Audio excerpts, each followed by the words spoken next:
So you just purchased an auto lift from Race Tools Direct. Get prepared for your new product to arrive.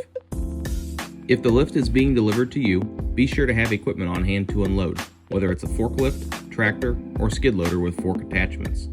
Some customers use their rollback truck with a winch, as that's also an option. For those that are picking up their lift from a freight terminal, you'll be needing a rollback or full deck open trailer for the package to be loaded on.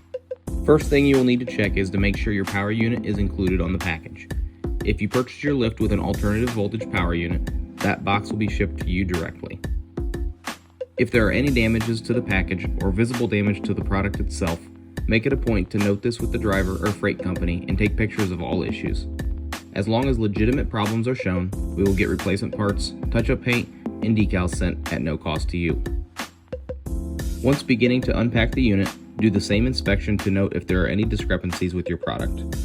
After you have your product in your possession and unpacked, it's time to assemble, then begin to use your new auto lift from Race Tools Direct.